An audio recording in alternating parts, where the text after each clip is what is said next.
Salve nação, saudações rubro-negras. Galera, vamos aqui para mais notícias do Flamengo. Dessa vez tem um corte de um debate com o pessoal da Jovem Pan Esportes, onde Mauro César faz sua análise sobre o clássico entre Flamengo e Fluminense. Na sua opinião, quem vai ser o campeão? Já deixa o like, se inscreve no canal para fortalecer nosso trabalho e vem comigo. Bora pro vídeo. O Flamengo saiu na frente ontem.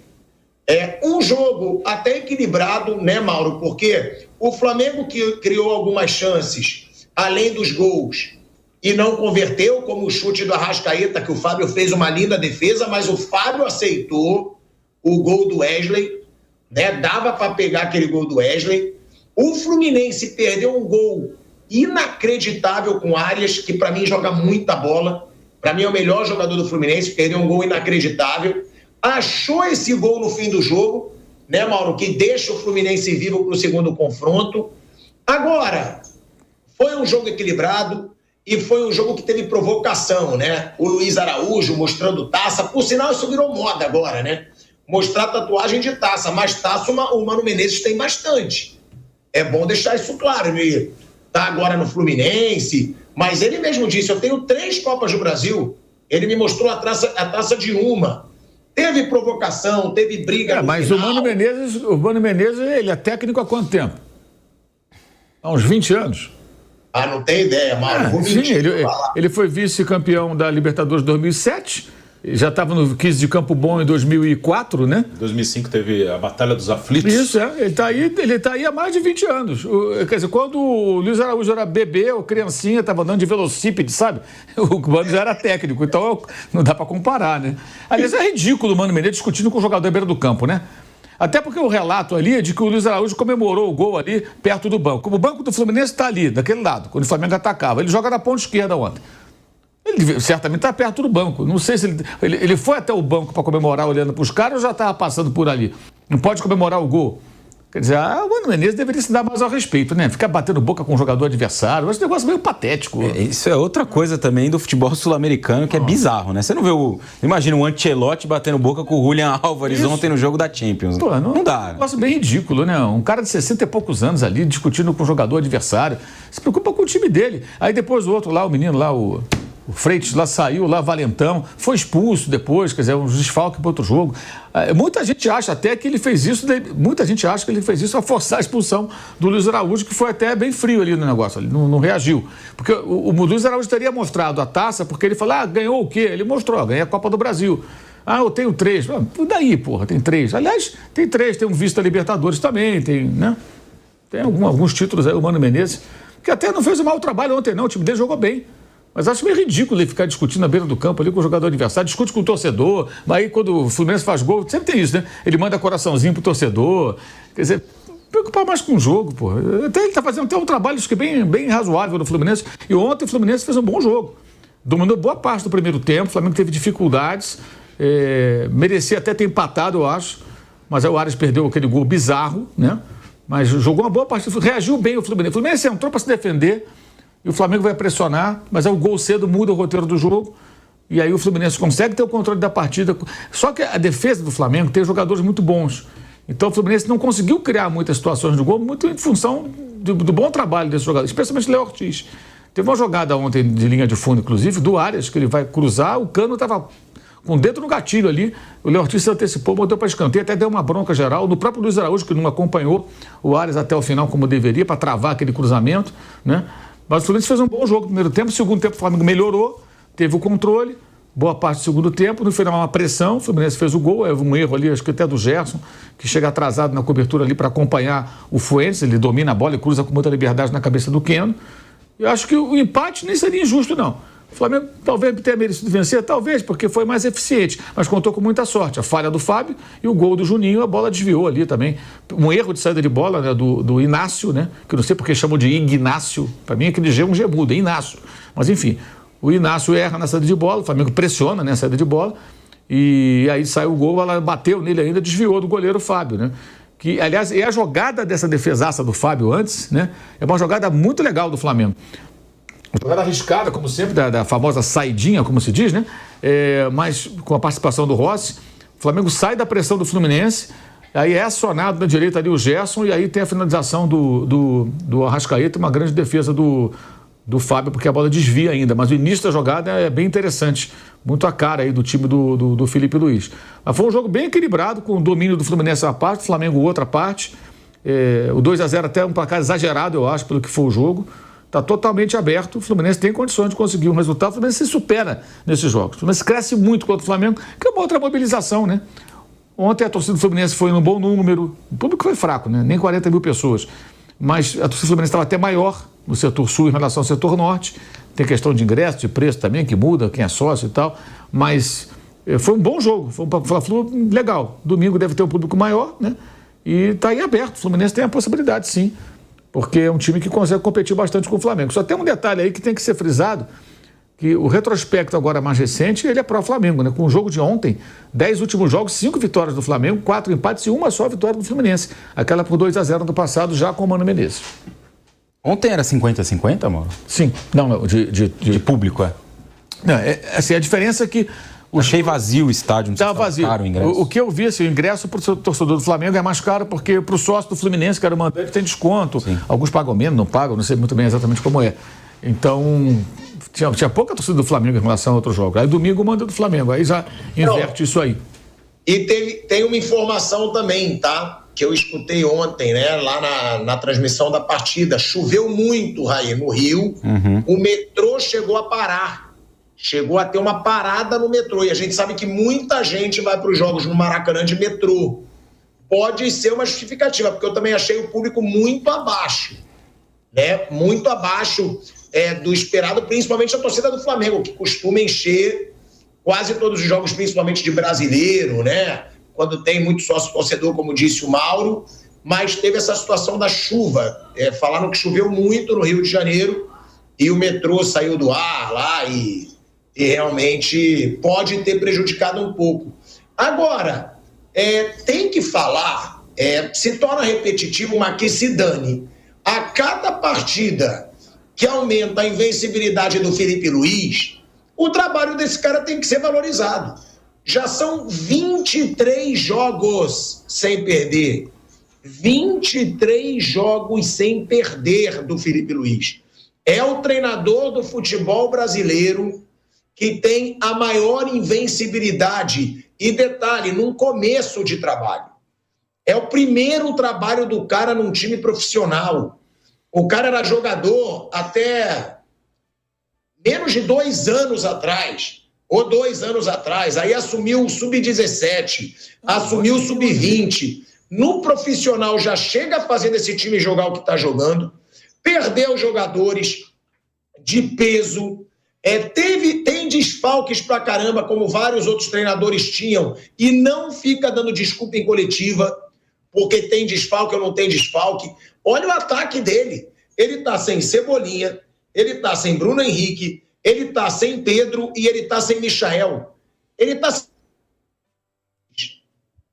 E continua o Flamengo do Felipe Luiz ganhando e jogando. Então, tem que ser elogiado. Eu estava vendo, o Bruno Prado, o Flamengo nessa temporada, desde que o time principal começou a jogar, são 11 jogos, 10 vitórias e 1 empate, nenhuma derrota. 10 vitórias e 1 empate, aí vai dizer, mas é carioquinha, tá bom, todos os outros times também têm campeonato estadual. E hoje, Botafogo é um timaço, é o atual campeão da Libertadores e campeão brasileiro. Flamengo ganhou a final da Supercopa e jogou contra o Botafogo também no estadual. Fluminense foi campeão da Libertadores recentemente, dá muito trabalho. Também é um time chato. Tem que valorizar o trabalho do Felipe Luiz. É impressionante o que esse cara está fazendo. É claro que o teste principal vai ser agora o brasileiro, que é quando você vê uma sequência, que é quando você vê a regularidade, mas vale a gente lembrar que ele fez uma excelente reta final de Campeonato Brasileiro no ano passado e uma impecável reta final de Copa do Brasil sendo campeão. Ele foi campeão tendo um jogador a menos que o Corinthians por 66 minutos, se eu não me engano, dentro de Itaquera, com um jogador a menos por 66 minutos, ele conseguiu segurar o resultado.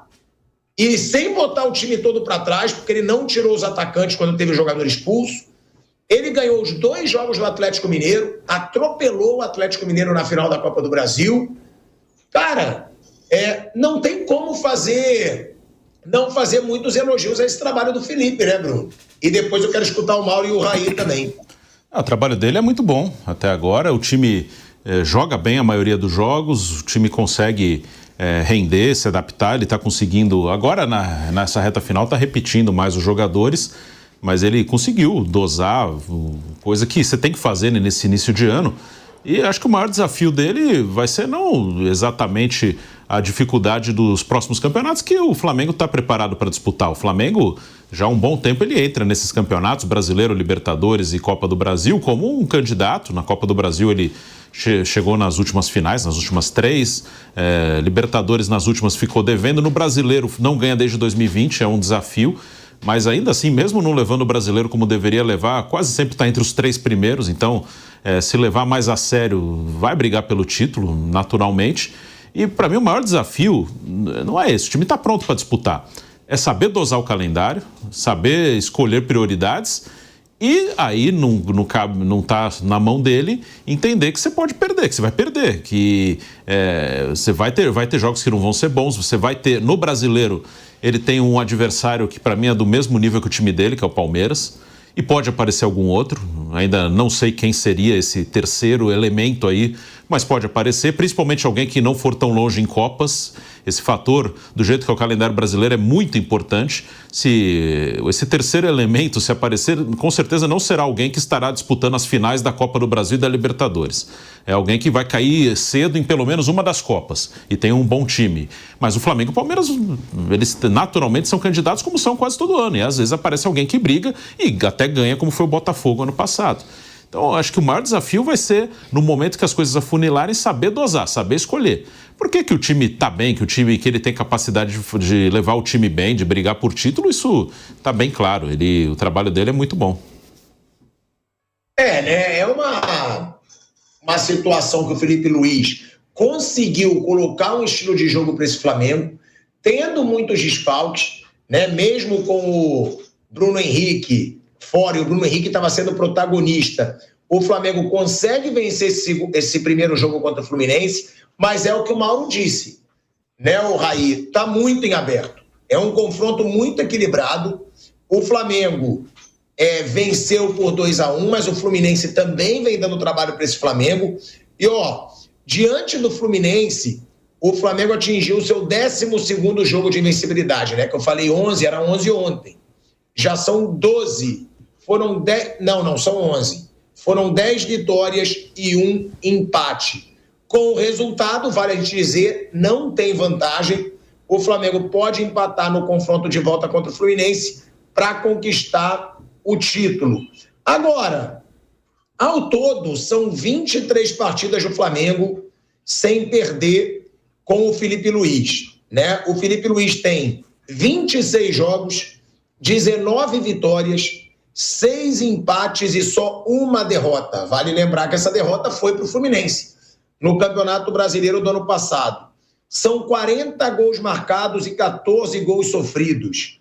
80,7% de aproveitamento. Detalhe, Raí, 16 jogos sem sofrer gols. É um Flamengo muito equilibrado, né? Porque a gente até já criticou o Ramon Dias quando ele disse: vocês querem que pare de sofrer gol? Eu resolvi isso em 20 segundos. Eu tiro meus jogadores de frente, que eu priorizo qualidade, e vou botar os jogadores de defesa. O Felipe Luiz tem um jogo ofensivo e vem sofrendo poucos gols também, Raí. E nesse período todo, o Ramon Dias não conseguiu algo que o Felipe Luiz conseguiu muito rápido no Flamengo, que foi equilibrar o time, né? Até hoje o Corinthians é um time bastante desequilibrado. E acho que esse é um dos principais méritos do trabalho do Felipe, né? Se você olhar para o raio-x do Flamengo desde que ele assumiu, o Flamengo tem muitos problemas no ataque. Para o jogo de ontem, por exemplo, não tinha o Bruno Henrique, não tinha o Cebolinha, mais uma vez. E ele vai encontrando soluções, colocando jogadores para jogar em funções que a gente talvez não imaginasse ali que eles poderiam cumprir, né? Seja o Bruno Henrique mais avançado em um primeiro momento, ontem o Plata em vários momentos como um 9, não um 9 centroavante referência, não, um 9 de mais mobilidade. O próprio Gerson, ora mais centralizado, ora partindo um pouco mais pelo lado direito. Luiz Araújo também cresceu bastante com ele, jogando pelo lado esquerdo, e muitas vezes a gente imagina que um ponta canhoto, né, com as características que tem o Luiz Araújo, vai jogar na direita para ter a jogada de trazer para dentro, e ele tem jogado bem do lado esquerdo, marcou o gol também contra o Vasco na semifinal, no final da semana. Meio campo muito sólido, tem tentado recuperar o De La Cruz, que desde que chegou oscila bastante. A defesa sofre pouquíssimos gols, mesmo com jogadores diferentes, mesmo com jogadores que muitas vezes nem são zagueiros, fazendo a função de zagueiro. O Danilo está se tornando um zagueiro, até o próprio Alexandro no ano passado, em linha de 3, chegou a jogar assim. Então é um técnico que mesmo com pouco tempo de trabalho, né, ele tem um recorte muito curto de trabalho no time profissional, e com a pressão muito grande que é treinar um time como o Flamengo, ele encontra várias soluções, traz variações, novidades, coisas interessantes. Então é um trabalho muito, muito bom. E eu estou muito curioso para ver esse Flamengo ao longo da temporada, quando a gente tiver aí a dividida, né, do ponto de vista dos desafios. Semana de Brasileiro, com Libertadores, com mata-mata de Copa do Brasil. Acho que ele tem elenco para dividir e para conseguir ser competitivo em todas essas frentes e tentar brigar. Eu acho que desde que essas forças se estabeleceram no futebol brasileiro, vamos contar, de 2018, 2019 para cá, Palmeiras e Flamengo, e alguns anos de brilho do Atlético, quem chegou mais perto disso foi o Galo, no ano em que ele ganha Brasileiro, Copa do Brasil e faz semifinal de Libertadores. E é eliminado para o Palmeiras naquela ocasião. Então, o Atlético do Cuca, naquele ano, né, 2021, mostrou que é possível. Se você gerir bem, dá para brigar, dá para lutar. É claro que não tem que ser, na minha visão, essa a exigência, né? Ganhar tudo, colocar força máxima em tudo, senão você vai estourar um ou outro jogador. Mas dividir bem, dá para brigar por tudo. E acho que com o elenco que o Flamengo tem, é possível sim estar em todas as frentes para essa temporada com esse ótimo trabalho do Felipe. Provavelmente vai ter que abrir um pouco mão na Copa do Brasil. E o time misto do Flamengo na Copa do Brasil pode ir muito bem. Agora, só trazendo aqui, antes de perguntar para o Mauro César Pereira sobre o Arrascaeta, tá? Porque o Mauro vem falando muito dessa fase do Arrascaeta, não tão boa. E ontem o Felipe Luiz foi perguntado sobre isso, falou sobre isso, a gente vai colocar aqui, né? Que, claro, que espera mais do Arrascaeta. Mas antes, só falando um pouco da soberania do Flamengo nos clássicos, tá? Nos clássicos regionais. O Flamengo tem nadado de braçada. Já vi aqui, Coquinho, vou só passar esses dados. O Flamengo tem nadado de braçada nos clássicos nessa temporada de 2025, tá? Ao todo foram 7 clássicos em 2025. 6 vitórias e 1 empate. 3-1 contra o Botafogo na final da Supercopa, que foi um atropelo no Botafogo na final da Supercopa. 0-0 com o Fluminense na primeira fase do Carioca. 1-0 contra o Botafogo na primeira fase do Carioca. 2-0 contra o Vasco na primeira fase do Carioca. 1-0 contra o Vasco na semifinal, primeiro jogo. 2-1 contra o Vasco, semifinal, segundo jogo. E agora 2-1 sobre o Fluminense no primeiro jogo da final. Ou seja, 6 vitórias e 1 empate nos 7 clássicos que o Flamengo teve nesse ano. Desde a última vez que o Flamengo e o Fluminense se enfrentaram pela final do Carioca em 2023, o Fluminense só venceu o Flamengo uma vez, que foi justamente a única derrota do Felipe Luiz pelo Brasileiro do ano passado.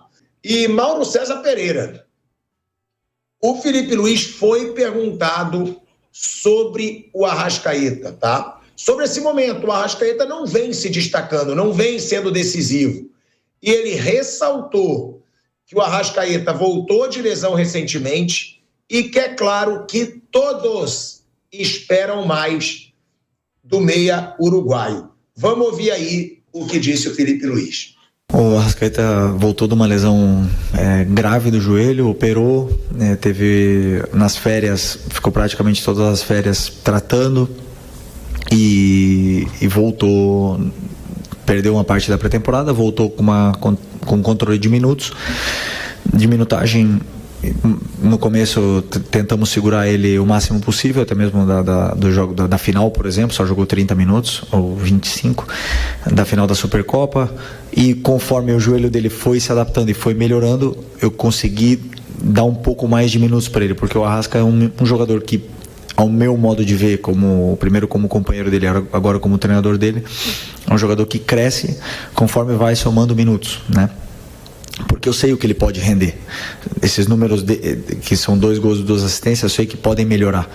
Mas os números agora do Arrasca não me interessam. Me interessa o que ele faz de posicionamento, o que ele faz com a bola, como ele gera vantagens, como ele não perde a bola. Então esses sim são aspectos que eu olho mais. Claro que todos esperamos mais do Arrascaeta, ele mesmo espera mais dele e ele mesmo sabe que ele tem que melhorar. E tá aqui desse lado aqui o treinador que tem que fazer e tem que tirar o melhor rendimento do Arrascaeta, e esse sou eu, e vou fazer isso conforme for passando treinos, jogos, eu vou tentando sempre tirar o melhor rendimento dele, dar a confiança que ele precisa pra gente poder ver a melhor versão desse jogador de novo.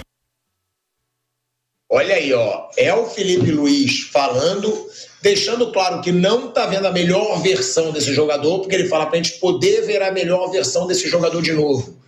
E falando que todos esperam mais, mas que hoje ele não está pensando nesses números, Mauro, de gols, assistências e mais posicionamento. Como o Arrascaeta é um jogador que não perde a bola, ou seja, ele valoriza muito, né? Isso realmente o Arrascaeta faz, de segurar a bola, proteger a bola, manter a bola com o time do Flamengo.